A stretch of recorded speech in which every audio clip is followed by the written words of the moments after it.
آپ سن رہے ہیں کتاب اسباق تاریخ، سب ہیڈنگ مردہ لوگ۔ دینی دعوت کا کام کرنے کے دو میدان ہیں۔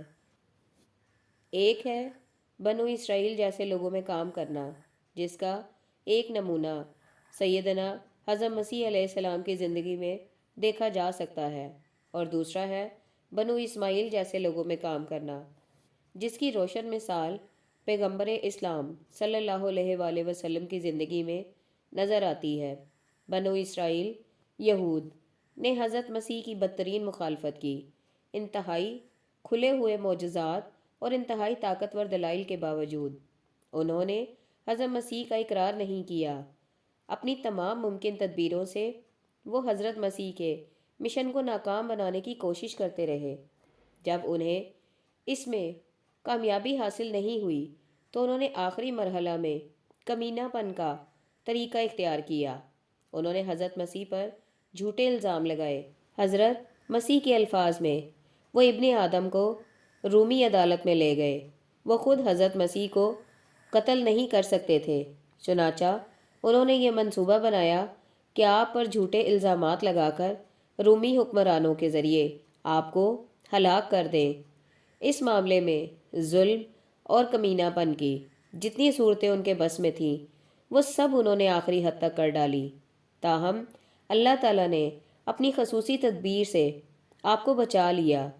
بنو اسرائیل یہود اس وقت ایک انتہائی بے جان قوم بن چکے تھے، جس کا نتیجہ یہ ہوا کہ پوری قوم میں چند افراد سے زیادہ آپ کا ساتھ دینے والے نہ نکل سکے۔ پیغمبرانہ مشن کا ساتھ دینے کے لیے ضروری ہوتا ہے کہ آدمی کے اندر اعلیٰ انسانیت زندہ ہو، وہ برتر مقصد کی خاطر جینے اور مرنے کا حوصلہ کر سکے، مگر مردہ قوم اس صلاحیت سے بالکل خالی ہوتی ہے۔ یہی وجہ ہے کہ بنو اسرائیل کی بھیڑ میں سے چند افراد بھی نہیں نکلے جو حضرت مسیح کے پیغمبرانہ مشن کے حامل بن سکیں۔ انجیل بتاتی ہے کہ یہود میں سے جو لوگ حضرت مسیح کا ساتھ دینے والے نکلے، ان میں سے خاص لوگوں کی تعداد 12 تھی۔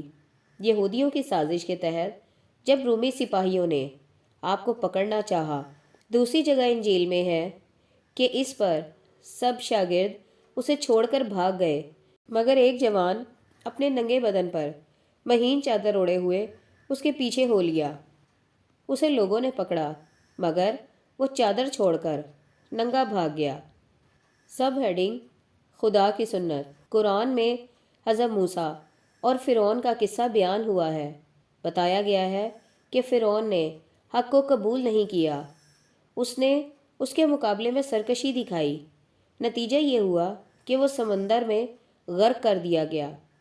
اس سلسلے میں ارشاد ہوا ہے کہ فرعون اور اس کی قوم نے کتنے ہی باغ اور چشمے اور کھیتیاں اور آرام دہ مکانات اور عیش کے سامان جن میں وہ خوش رہتے تھے چھوڑ دیے۔ اللہ مجرموں کے ساتھ ایسا ہی معاملہ کرتا ہے، اور ان چیزوں کا وارث اللہ نے دوسروں بنی اسرائیل کو بنا دیا۔ پس نہ ان پر آسمان رویا اور نہ زمین، اور نہ انہیں مہلت مل سکی۔ اللہ نے بنی اسرائیل کو ذلت کے عذاب سے نجات دی، یعنی فرعون سے۔ بے شک وہ سرکش اور حد سے نکل جانے والا تھا، اور اللہ نے بنی اسرائیل کو دنیا والوں پر ترجیح دی۔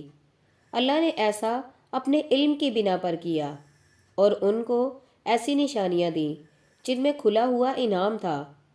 اس سے معلوم ہوا کہ دنیا میں ایک قوم کا گرنا اور دوسری قوم کا ابھرنا اتفاقی طور پر نہیں ہوتا، اور نہ اس کا مطلب یہ ہے کہ ایک قوم اپنی ظالمانہ کارروائیوں سے دوسری قوم کے اوپر غالب آ گئی۔ یہ تمام تر خدا کے علم کے تحت ہوتا ہے۔ یہ خدا ہے جو خود اپنے فیصلے کی بنا پر ایک کے لیے مغلوبیت کا اور دوسرے کے لیے غلبہ کا فیصلہ کرتا ہے، اور یہ فیصلہ اس استحقاق کی بنا پر ہوتا ہے جو کسی قوم نے علم الہی کے مطابق اپنے لیے ثابت کیا ہے۔ اس کا مطلب یہ ہے کہ دنیا میں جب ایک قوم غالب اور دوسری قوم مغلوب ہو جائے تو دونوں کو چاہیے کہ اس واقعے کو وہ خدا کی طرف منسوب کریں، نہ کہ کسی اور کی طرف۔ اگر یہ ذہن ہو تو دونوں صحیح راستے پر قائم رہیں گے۔ غالب قوم اپنے غلبے پر خدا کا شکر ادا کرے گی، نہ کہ وہ غلبے کو اپنا کارنامہ سمجھ کر فخر اور گھمنڈ میں مبتلا ہو جائے۔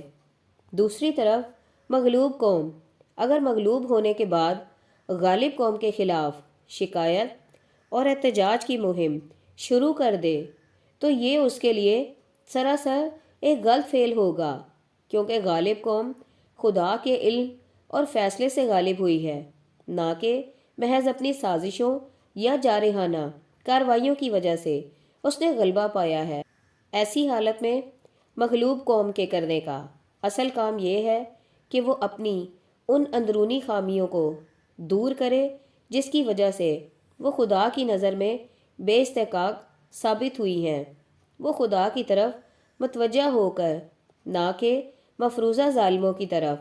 جب اصل کرنے والا خدا ہے تو دوسروں کے خلاف ہنگامہ کرنے سے کیا فائدہ؟ یہ بات سادہ معنوں میں محض توجیہ کی بات نہیں ہے، بلکہ یہ وہ بات ہے جس پر قوموں کا مستقبل بنتا ہے۔ یہی وہ بات ہے جس پر قوموں کے مستقبل کا فیصلہ ہوتا ہے۔ یہ ایک کھلی ہوئی حقیقت ہے کہ صحیح ذہن سے صحیح منصوبہ بندی وجود میں آتی ہے، اور اگر ذہن غلط ہو تو منصوبہ بندی بھی غلط ہو جائے گی۔ مسلمانوں کی جدید تاریخ اس کی نہایت واضح اور عبرت ناک مثال پیش کرتی ہے۔ جدید دور میں مسلمان ساری دنیا میں غیر مسلم قوموں سے مغلوب ہو گئے۔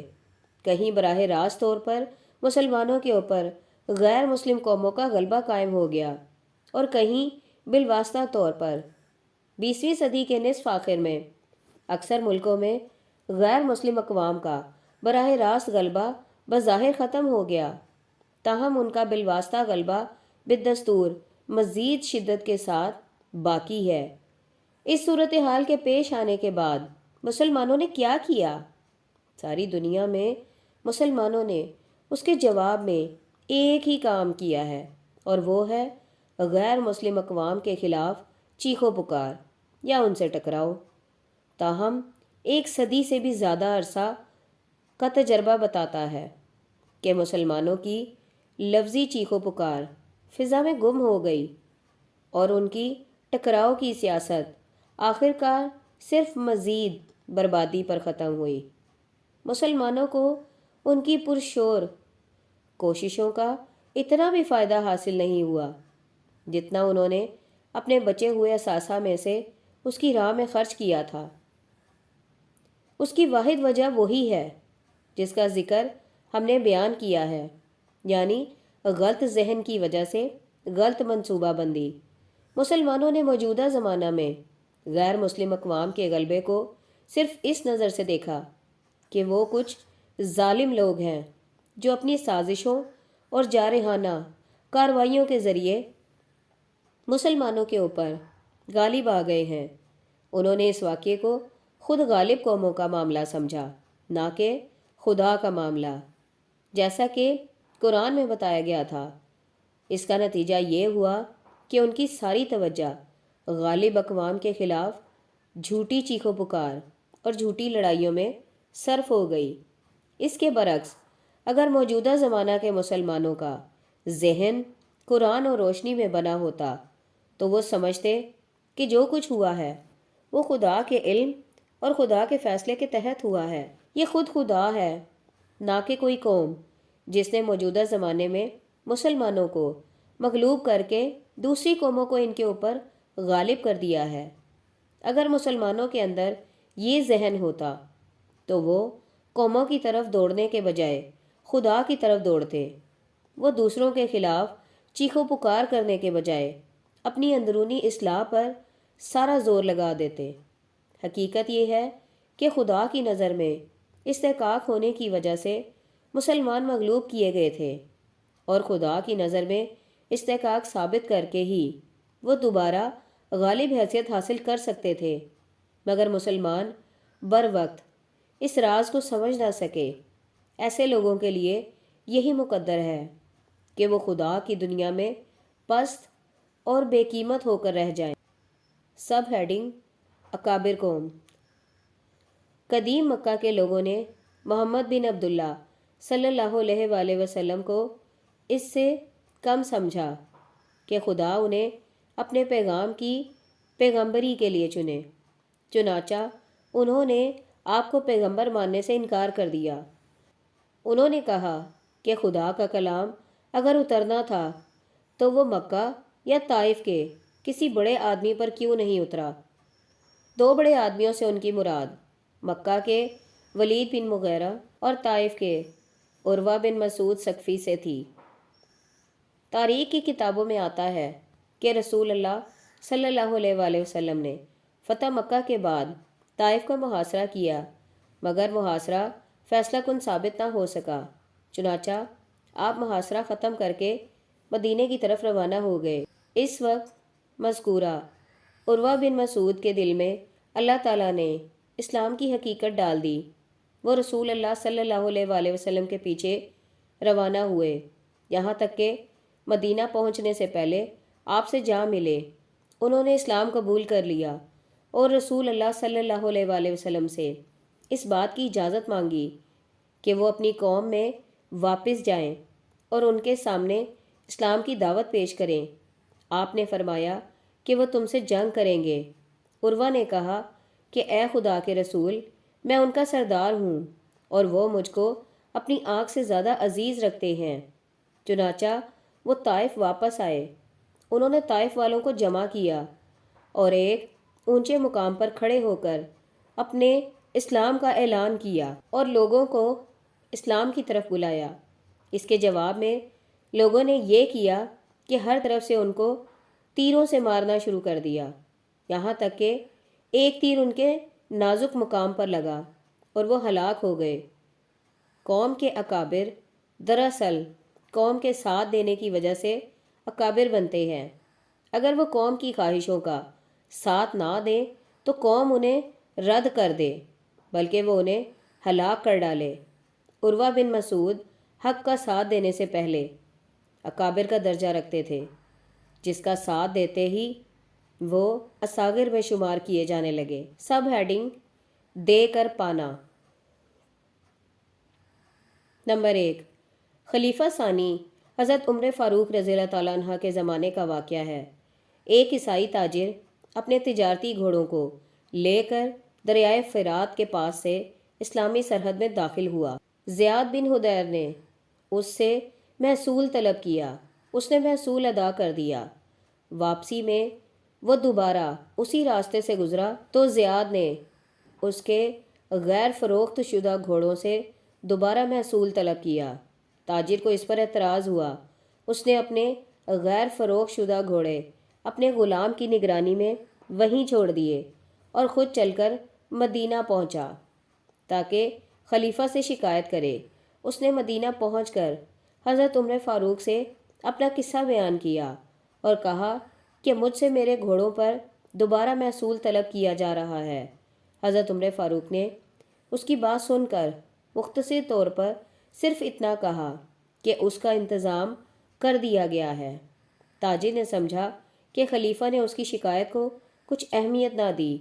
وہ مایوسی کی حالت میں دریائے فرات کی چوکی پر واپس آیا اور زیاد کے مطالبے کے مطابق محصول کی رقم ادا کرنے لگا، مگر زیاد نے اس سے دوبارہ رقم نہ لی اور کہا کہ خلیفہ کی طرف سے یہ حکم آ گیا ہے کہ تم سے دوبارہ محصول نہ لیا جائے۔ عیسائی تاجر اس بات سے بے حد متاثر ہوا کہ خلیفہ نے اتنی تیز کارروائی کی کہ میرا انصاف مجھ سے پہلے وہاں پہنچ گیا۔ اس نے کہا کہ اے زیاد، میں مسیحیت کو چھوڑتا ہوں اور میں اس آدمی کے دین کو اختیار کرتا ہوں جس نے تمہارے پاس یہ فرمان بھیجا ہے۔ نمبر 2، حضرت علی بن ابی طالب چوتھے خلیفہ راشد تھے۔ ایک بار ان کی زرع چوری ہو گئی۔ حضرت علی کو معلوم ہوا کہ وہ فلاں یہودی کے پاس ہے۔ انہوں نے کوفے کے قاضی شریح کی عدالت میں دعویٰ دائر کر دیا۔ حضرت علی نے اپنے دعوے کے حق میں 2 گواہ پیش کیے، ایک اپنے غلام کمبر کو اور دوسرے اپنے لڑکے حسن کو۔ قاضی شرعی نے کہا کہ بیٹے کی گواہی باپ کے حق میں مقبول نہیں ہے اور صرف ایک گواہ دعویٰ ثابت کرنے کے لیے کافی نہیں۔ چنانچہ قاضی شرعی نے مقدمہ خارج کر دیا۔ زرہ بالدستور یہودی کے پاس باقی رہی۔ یہودی اس فیصلے کو سن کر بے حد متاثر ہوا۔ اس نے کہا کہ یہ تو نبیوں جیسا معاملہ ہے کہ ایک قاضی وقت کے حاکم کے خلاف فیصلہ کرتا ہے۔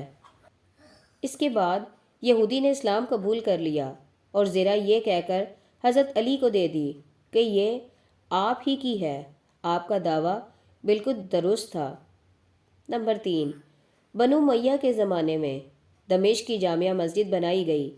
مسجد کے ایک طرف ایک قدیم گرجا تھا۔ مسلمانوں نے چاہا کہ گرجے کا ایک حصہ مسجد میں شامل کر لیا جائے، مگر عیسائی اس کے لیے راضی نہ ہوئے۔ خلیفہ عبد المالک نے اس کے لیے عیسائیوں کو ایک معقول رقم کی پیشکش کی، پھر بھی وہ راضی نہ ہوئے۔ چنانچہ ابتدائی تعمیر میں مسجد کا ایک گوشہ ناقص رہا۔ اس کے بعد ولید بن عبد المالک کا زمانہ آیا تو اس نے بھی مسجد کی تکمیل کے لیے عیسائیوں کو راضی کرنا چاہا، مگر عیسائی دوبارہ راضی نہیں ہوئے۔ ولید بن عبد المالک نے اس زمین پر زبردستی قبضہ کر لیا اور اس کو مسجد میں شامل کر کے اس کی تعمیر مکمل کر دی۔ اس کے کئی سال بعد حضرت عمر بن عبدالعزیز خلیفہ ہوئے۔ ان کے عدل و انصاف کی شہرت پھیلی تو عیسائیوں نے دوبارہ ان سے مل کر اپنی سابقہ شکایت کو پیش کیا۔ حضرت عمر بن عبدالعزیز نے اس کو سن کر حکم دے دیا کہ گرجے کی زمین کا جو حصہ مسجد میں شامل کیا گیا ہے اس کو توڑ کر عیسائیوں کے حوالے کر دیا جائے۔ مسلمانوں کی یہ بات بے حد شاق گزری۔ انہوں نے کہا کہ کیا ہم اپنی مسجد کو گرا دیں، حالانکہ ہم نے اس میں اذانیں دی ہیں اور نمازیں ادا کی ہیں۔ حضرت عمر بن عبدالعزیز نے جواب دیا کہ خواہ کچھ ہو، یہ زمین اگر مسیحی عبادت خانہ تھی تو وہ مسیحیوں کو واپس کی جائے گی۔ مسیحیوں نے جب خلیفہ کے اس فیصلے کو سنا تو وہ بے حد متاثر ہوئے۔ اب ان کا ذہن بدل گیا۔ انہوں نے کہا کہ ہمارا دعویٰ ثابت ہو گیا، ہم کو اس سے زیادہ کی ضرورت نہیں۔ اب ہم اس زمین کو اپنی طرف سے بطور ہدیہ مسجد کو دیتے ہیں۔ اس دنیا میں دینے والا پاتا ہے اور جو شخص صرف پانا چاہے وہ کھوتا ہے۔ یہ اس دنیا کا اٹل قانون ہے، وہ ہمیشہ سے ہے اور ہمیشہ باقی رہے گا۔ سب ہیڈنگ ایک واقعہ۔ خلیفہ دوم حضرت عمر فاروق رضی اللہ تعالیٰ عنہ کے زمانے کا ایک واقعہ صحیح بخاری، صحیح مسلم اور حدیث کی دوسری کتابوں میں آیا ہے۔ ابو سعید خدری کہتے ہیں کہ مدینے میں ابو موسیٰ اشعری ایک بار حضرت عمر سے ملنے کے لیے ان کے گھر آئے۔ دروازے پر کھڑے ہو کر انہوں نے کہا کہ آپ پر سلامتی ہو، یہ ابو موسیٰ الاشعری ہے۔ اس طرح انہوں نے 3 بار کہا مگر انہیں اندر سے کوئی جواب نہیں ملا۔ اس کے بعد وہ واپس چلے گئے۔ حضرت عمر غالباً کسی کام میں مشغول تھے، فوری طور پر جواب نہ دے سکے۔ بعد کو جب انہیں معلوم ہوا کہ ابو موسیٰ الاشعری واپس چلے گئے تو اگلے دن حضرت عمر نے ان کو بلوایا اور پوچھا کہ تم واپس کیوں چلے گئے؟ انہوں نے جواب دیا کہ میں نے رسول اللہ صلی اللہ علیہ وآلہ وسلم کو یہ کہتے ہوئے سنا کہ تم میں سے کوئی شخص جب کسی کے گھر میں داخل ہونے کے لیے 3 بار اجازت مانگے اور پھر بھی اس کو صاحب مکان کی طرف سے اجازت نہ ملے تو اس کے بعد وہ واپس چلا جائے۔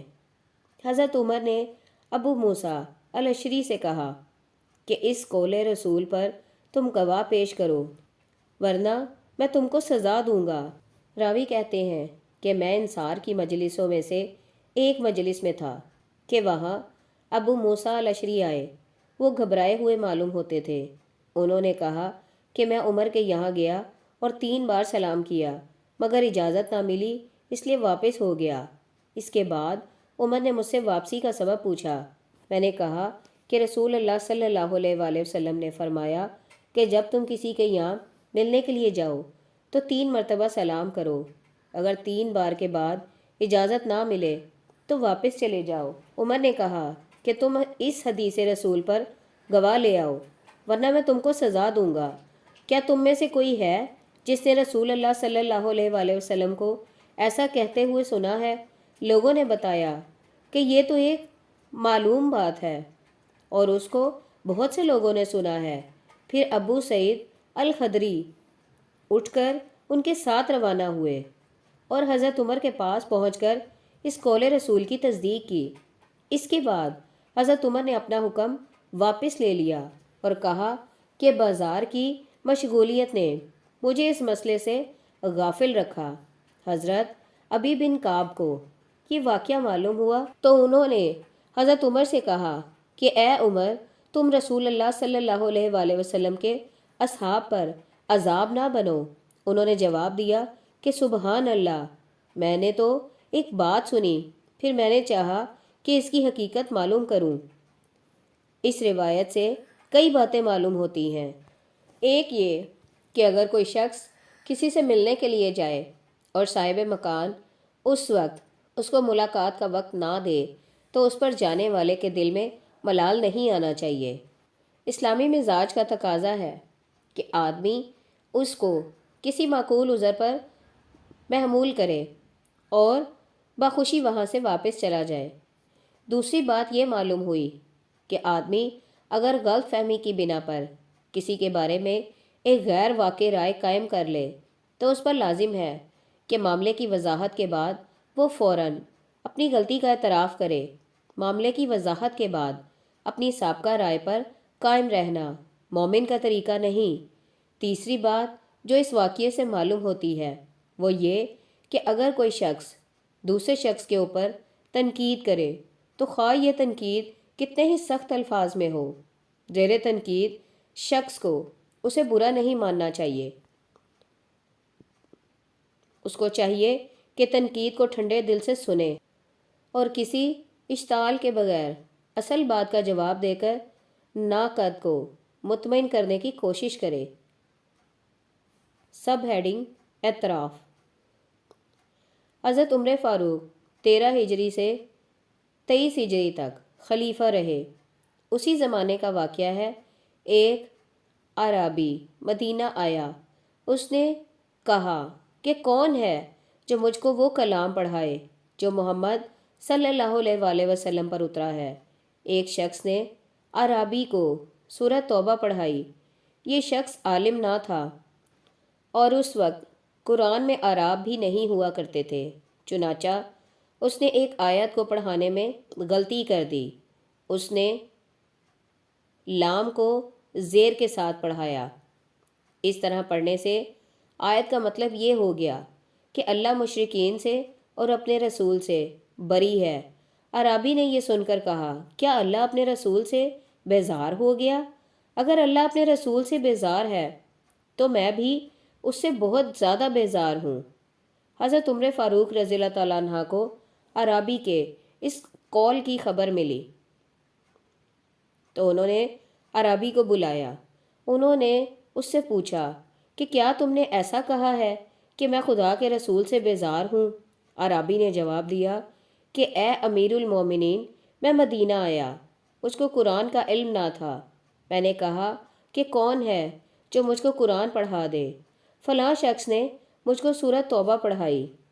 اس کی ایک آیت اس نے مجھ کو اس طرح پڑھائی، لام کے زیر کے ساتھ۔ جب اس نے اس طرح پڑھایا تو میں نے کہا کہ کیا اللہ اپنے رسول سے بیزار ہے؟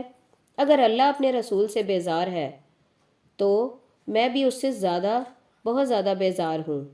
حضرت عمر فاروق رضی اللہ تعالیٰ عنہ معاملے کو سمجھ گئے۔ انہوں نے کہا کہ اے اعرابی، یہ اس طرح نہیں ہے جس طرح فلاں آدمی نے تم کو پڑھایا ہے۔ اعرابی نے پوچھا کہ اے امیر المومنین، پھر وہ کس طرح ہے؟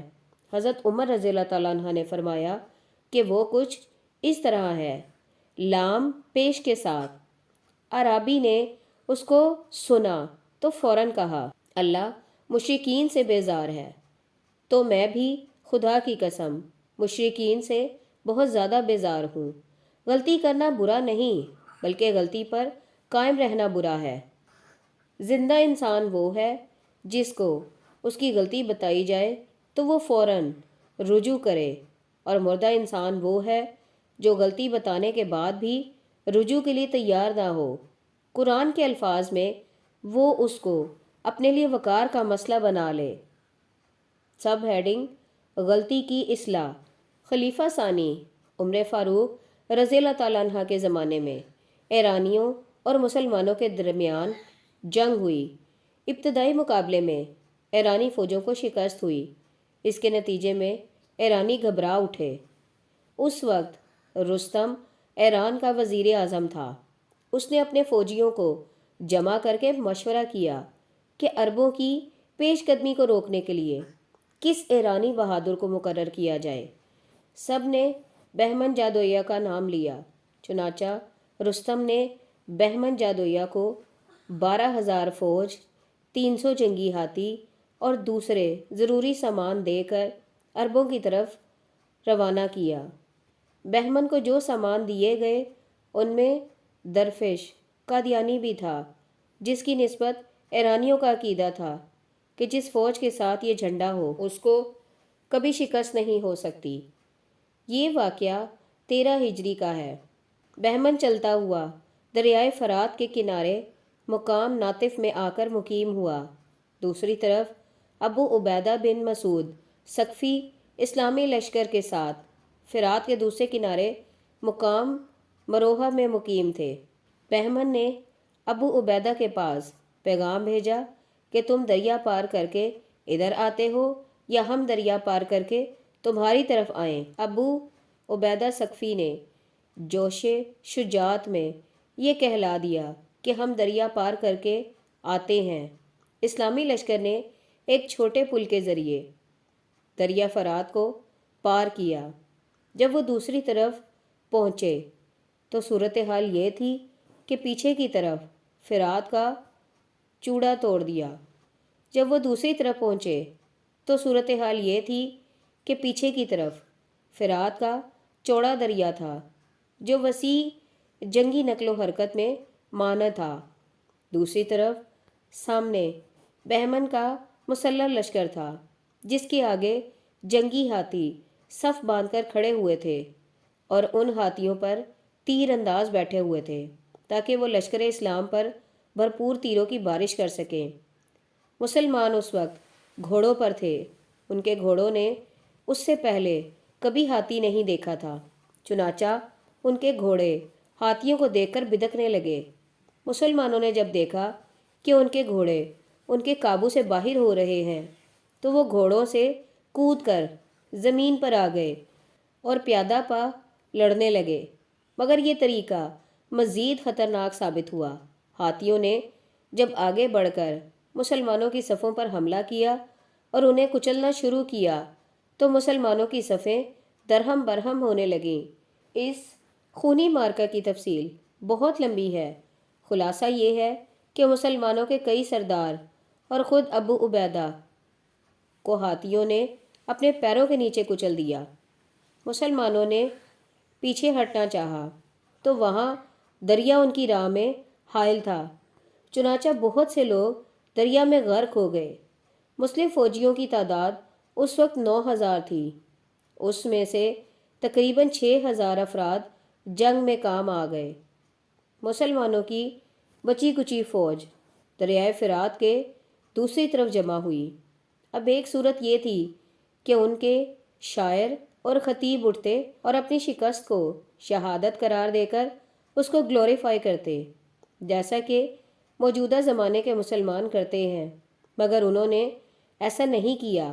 اس کے برعکس انہوں نے پورے معاملے پر نظر ثانی کی اور اس کا اعتراف کیا کہ دریا کے اس پار میدان جنگ بنا کر انہوں نے غلطی کی تھی۔ اب ایک طرف مسلمان مزید فوج جمع کر کے تیاری کرنے لگے اور دوسری طرف ایرانیوں نے اپنے سردار مہران ہمدانی کو سالار جنگ بنا کر بہت بڑی فوج کے ساتھ دوبارہ مسلمانوں سے لڑنے کے لیے بھیجا۔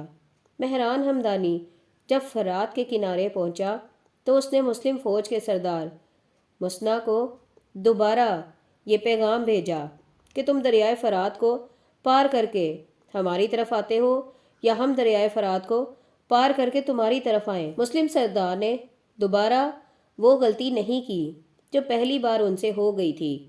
انہوں نے کہلا دیا کہ تم ہی فرات کو عبور کر کے ہماری طرف آؤ۔ چنانچہ ایسا ہی ہوا۔ اب دونوں فوجوں میں جب لڑائی ہوئی تو معاملہ برعکس تھا۔ ایرانی فوج کے پیچھے دریا تھا اور سامنے اسلامی لشکر۔ دوسری طرف اسلامی لشکر کا معاملہ یہ تھا کہ اس کے آگے ایرانی فوج تھی اور پیچھے کھلی ہوئی زمین۔ اس طرح میدان مقابلہ ایرانیوں کے خلاف اور مسلمانوں کے موافق ہو گیا۔ ایرانی فوج نے حسب سابق زبردست حملے کیے۔ انہوں نے اپنے ہاتھیوں کو بھی استعمال کیا، مگر آخر کار انہیں شکست ہوئی۔ اسلام کے سپہ سالار مسنا ابن حارثہ نے دریا کے اوپر لکڑی کے پل کو توڑ دیا تھا۔ چنانچہ ایرانی فوج جب پیچھے کی طرف بھاگی تو اس کے لیے اس کے سوا کوئی راہ نہ تھی کہ وہ مسلمانوں کی تلوار سے بچنے کی کوشش میں دریا کی موجوں میں غرق ہو جائیں۔ ابن خلدون کی روایت کے مطابق ایرانی لشکر کے تقریباً 1,00,000 آدمی مقتول ہوئے۔ دوسری طرف مسلمانوں کے لشکر میں جو لوگ اس جنگ میں کام آئے ان کی تعداد صرف 100 تھی۔ یہ واقعہ رمضان 13 ہجری میں پیش آیا۔ شکست کے بعد فتح کا یہ عظیم واقعہ اپنی غلطی کی اصلاح کا کرشمہ تھا۔